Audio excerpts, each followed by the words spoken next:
এই জন্য আমরা দোয়া করি। আরেকটা কথা আপনাকে বলি দি বাবা, আমরা আহলে সুন্নাত ওয়াল জামাতের মানুষ, আমরা কিন্তু জানাজার নামাজের পরেও দোয়া করি, দাফন করার পরেও দোয়া করি, ঠিক না বেঠিক? আপনারা করেন? জানাজার নামাজের পরেও দোয়া করি, দাফন করার পরেও দোয়া করি। কিছু লোক মার্কেটে বেরিয়েছেন, এরা বলতে চায় জানাজার নামাজের পরে দোয়া করা যাবে না, কারণ লামাযহাবীদের চরিত্র দেখেন, এরা বলবে জানাজার নামাজই তো একটা দোয়া, তো দ্বিতীয়বার দোয়া করার দরকার কি? আবার আজকাল বলছে জানাজার নামাজ হলো নামাজ, সূরা ফাতিহা না পড়লে নামাজ হবে না। দোগলাপান হলো কি হলো না বাবা?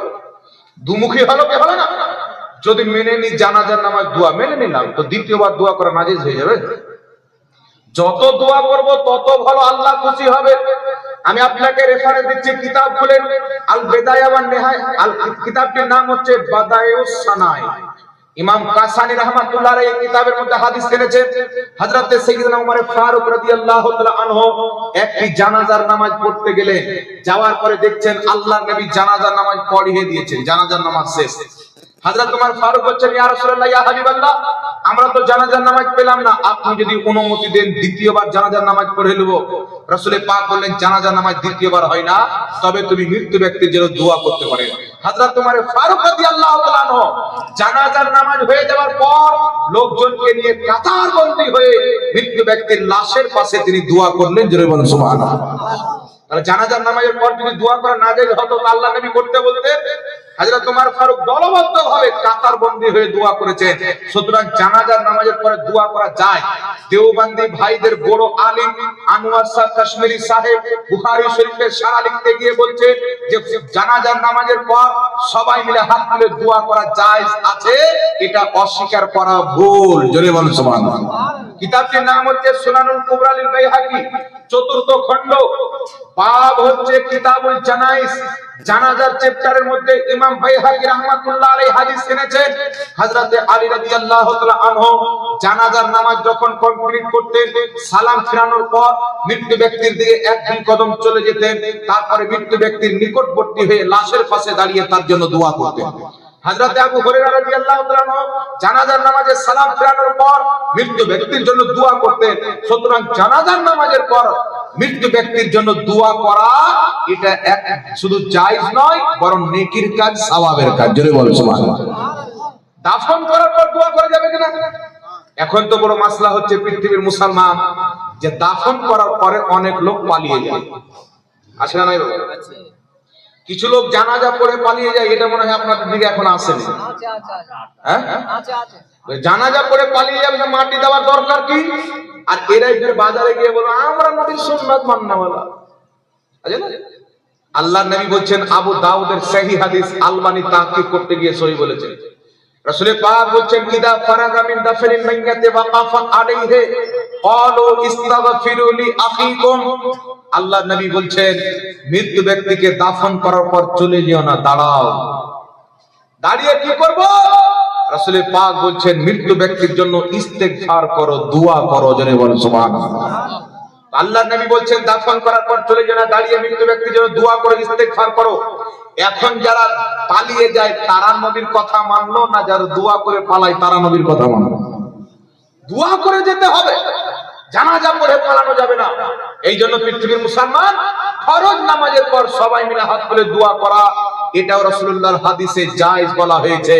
যার কারণে লামাযহাবীদের মুহাদ্দিস জুবাইর আলী জাই নিজের কিতাব ফাতাওয়া ইলমিয়ার মধ্যে লিখেছেন, ফরজ নামাজের আপনার জানাজা দাফন করার পর সবাই মিলে হাত তুলে দোয়া করা, এটা শরীয়তে জায়েজ আছে। সৌদি আরবের সবচেয়ে বড় মুফতি, যাকে ইবনে বাজ বলা হয়, তিনি নিজের কিতাব ফাতাওয়ার মাজমুয়ার মধ্যে লিখেছেন, ফরজ নামাজ আপনার মৃত্যু ব্যক্তিকে দাফন করার পর সবাই মিলে দোয়া করা যায়, এটা সাহাবার যুগ থেকে চলে আসছে, জোরে বলুন সুবহানাল্লাহ। জানাজার নামাজ পড়ার পরও দোয়া করা যায়, মৃত্যু ব্যক্তিকে দাফন করার পরও দোয়া করে আসতে হবে। আল্লাহ নবী বলেন, পালাইও না, দাঁড়াও, দাঁড়িয়ে তার জন্য ইস্তেগফার করো, দোয়া করো, তারপর সেখান থেকে এসো। এবার আপনি যে মৃত্যু ব্যক্তিকে দাফন করলেন, মাটি দিলেন, মাটি দেওয়ার পর লোকজন চলে আসবে, কিন্তু মৃত্যু ব্যক্তির ছেলে বা ভাই বা আত্মীয় স্বজন যারা থাকবে তাদেরকে দোয়া করার পরেও 2-2.5 ঘন্টা দাঁড়িয়ে থাকা উত্তম।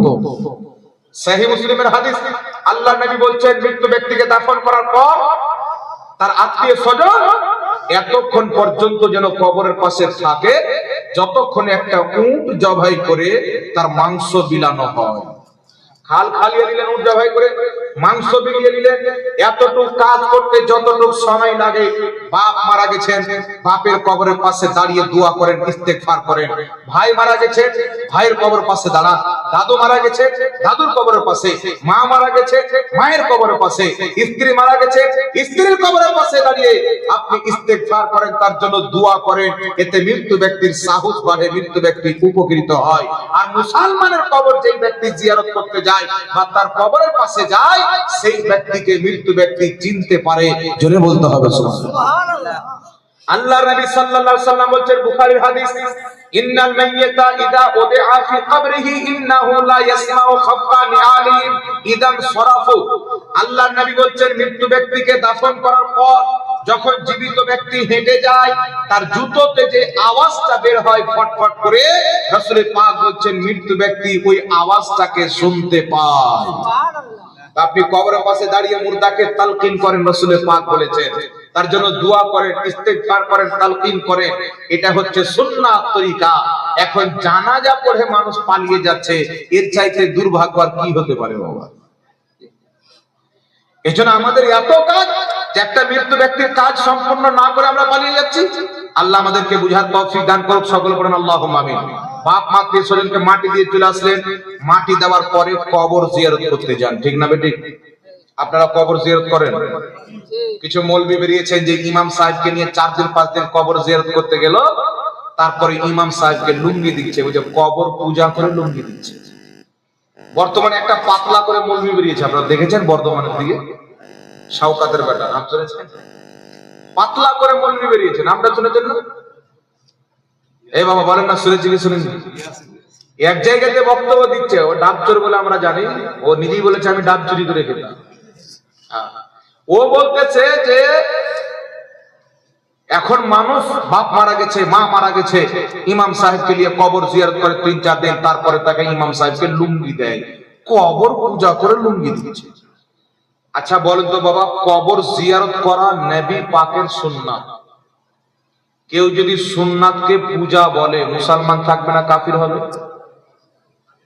নবী পাকের সুন্নাতকে পূজা, যেটা সবচাইতে ইসলামে নিকৃষ্ট কাজ, যাকে শিরক বলা হয়, তো নবী পাকের সুন্নাতকে কেউ যদি শিরক বলে, পূজার সাথে তুলনা দেয়, নিঃসন্দেহে ওই ব্যক্তি মুসলমান থাকবে না। ওর স্ত্রীও তালাক, আনেওয়ালা বাচ্চা যারও জন্ম। আল্লাহ নবী সাল্লাল্লাহু আলাইহি ওয়াসাল্লাম বলেন, সহিহ মুসলিমের হাদিস, নাহাইতুকুম আন জিয়ারাতিল কুবুর ফাজুরুহা। আল্লাহ নবী বলেন, এতদিন আমি তোমাদেরকে কবর জিয়ারত করতে নিষেধ করতাম, ফাজুরুহা, এখন আমি হুকুম দিচ্ছি তোমরা কবর জিয়ারত করো। আল্লাহ নবী সাল্লাল্লাহু আলাইহি ওয়াসাল্লাম প্রত্যেক বছরের শুরুতে উহুদের শহীদগণের কবর জিয়ারত করতে যেতেন। ইমাম আব্দুর রাজ্জাক সানাআনী রাহমাতুল্লাহ আলাইহি নিজের কিতাব মুসান্নাফে আব্দুর রাজ্জাকের মধ্যে উল্লেখ করেছেন যে হযরত রাসূল আকরাম প্রত্যেক বছরের শুরুতে উহুদের শহীদগণের কবর জিয়ারত করতে যেতেন। তারপরে উমর ফারুক যেতেন, আবু বকর সিদ্দিক যেতেন, তারপরে উমর ফারুক যেতেন। সুতরাং কবর জিয়ারত করা এটা নবী পাকের সুন্নাত, নবী পাকের খলিফাদের সুন্নাত। একটু জোরে বলতে হবে সুবহানাল্লাহ। কিছু হুজুর আবার বলতে চাই যে একা একই কবর জিয়ারত করতে হবে, দলবদ্ধভাবে কবর জিয়ারত করা জায়েজ হবে না, এটাও ভুল কথা। আবু দাউদ শরীফের মধ্যে সহিহ সনদের হাদিস, সাহাবায়ে কেরাম বলেন, খারাজনা মা রাসূলিল্লাহি সাল্লাল্লাহু আলাইহি ওয়াসাল্লাম ইউরিদু কুবুরাশ শুহাদা। সাহাবায়ে কেরাম বলেন, আমরা সবাই উহুদের শহীদগণের কবর জিয়ারতের উদ্দেশ্যে নবীর সঙ্গে বের হলাম। খারাজনা মা রাসূলিল্লাহি সাল্লাল্লাহু আলাইহি ওয়াসাল্লাম, আমরা নবী সাল্লাল্লাহু আলাইহি ওয়াসাল্লামের সঙ্গে সবাই বের হলাম। কিসের জন্য বের হলাম? ইউরিদু কুবুরাশ শুহাদা, উহুদের শহীদগণের কবর জিয়ারতের উদ্দেশ্যে বের হলাম। তো নবী মুস্তাফা সাহাবীদেরকে সঙ্গে করে নিয়ে উহুদের শহীদের কবর জিয়ারত করতে যেতেন। তাহলে ইমাম সাহেবের সঙ্গে যদি মুসাল্লি কবর জিয়ারত করতে যায়, এটা জায়েজ হবে না নাজায়েজ হবে বাবা? কথা বলতে হবে। এটা নবী পাকের সুন্নাত হবে।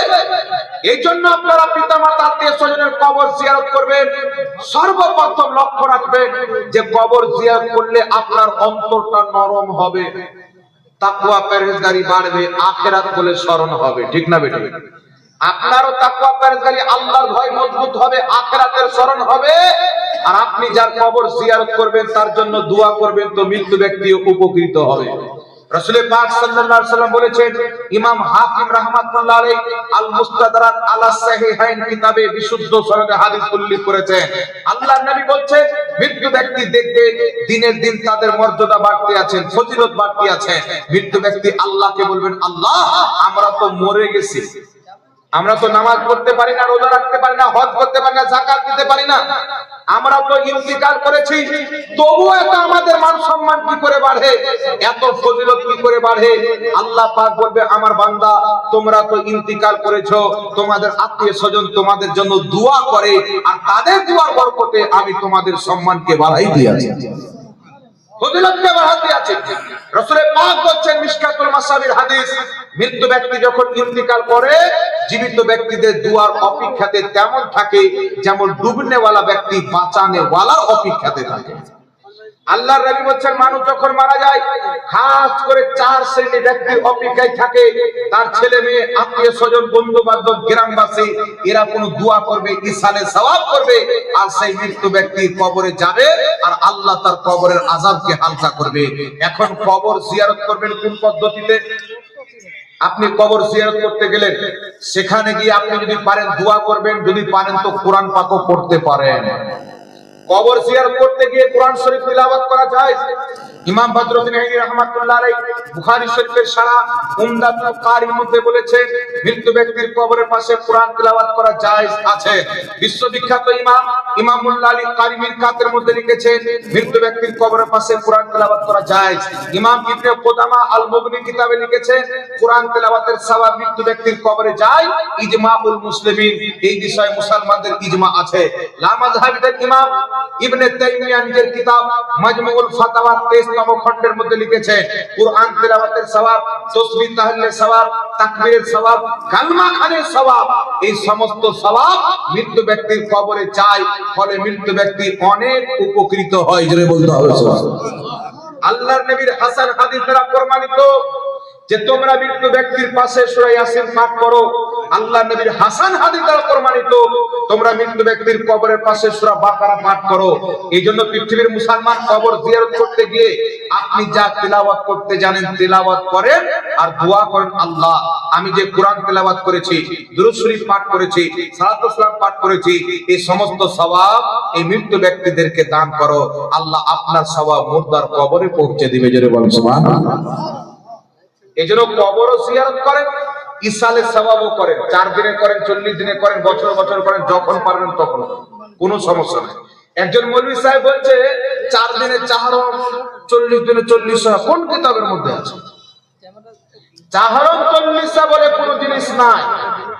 তবে চাহরম 40 যেইগুলি জিনিস হয় এইগুলি ইসলামের দলিল দ্বারা প্রমাণিত। 4 দিনে করে তাই চাহরম বলা হয়, 40 দিনে করে তাই 40 বলা হয়। প্রত্যেক বছর যদি মাদ্রাসার জালসা হয় তো বার্ষিকী জালসা বলা হয় কি হয় না বাবা? কথা বলতে হবে তো, নামে কোনো ইফেক্ট পড়ে না। এখন যদি কোন ব্যক্তি লামাযহাবিকে বলে দেয় জামিয়া সালাফিয়া কোন কিতাবে আছে, কিয়ামত পর্যন্ত দেখাতে পারবে না, তাহলে কি মাদ্রাসাটা নাজায়েজ হয়ে যাবে? কথা বলতে হবে। তো 4 দিনে করে তাই চাহরম, 40 দিনে করলে 40। আসলে কাজ হচ্ছে কোরআন তেলাওয়াত করা, কলমা শরীফ পাঠ করা, মানুষকে খাওয়া দাওয়া করা, আর এই প্রত্যেক নেকির কাজ করা শরীয়তে যায়।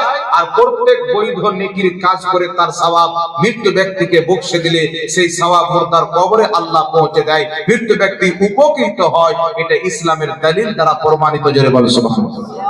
সাহাবায়ে কেরাম মায়ের ইন্তেকালের পর পানির কূপ দান করেছেন, মানুষ পানি পান করবে, সওয়াব আমার মায়ের কবরে চলে যাবে। এই জন্য পৃথিবীর মুসলমান 4 দিন, 40 দিন, যে কোনো দিন আপনি ইসালে সওয়াব করেন, এটা শরীয়তে জায়েজ আছে, অবশ্যই করবেন। আপনার পিতামাতা, আত্মীয় স্বজন মারা গেছেন, আপনার অপেক্ষাতে আছে, কিছু ইসালে সওয়াব করবে, আমি এটাকে আল্লাহর দরবারে পেশ করব, যাতে আল্লাহ আমার কবরের আযাবকে বন্ধ করে দেয়, আমার পেরেশানিকে দূর করে দেয়। এই জন্য ইসালে সওয়াব আহলে সুন্নাতুল জামাতের মধ্যে আজকে থেকে নয়, সাহাবায়ে কেরামের যুগ থেকে চলে আসছে। জোরে বলেন সুবহানাল্লাহ। একবার দুরূদ শরীফ পড়েন, আল্লাহুম্মা সাল্লি আলা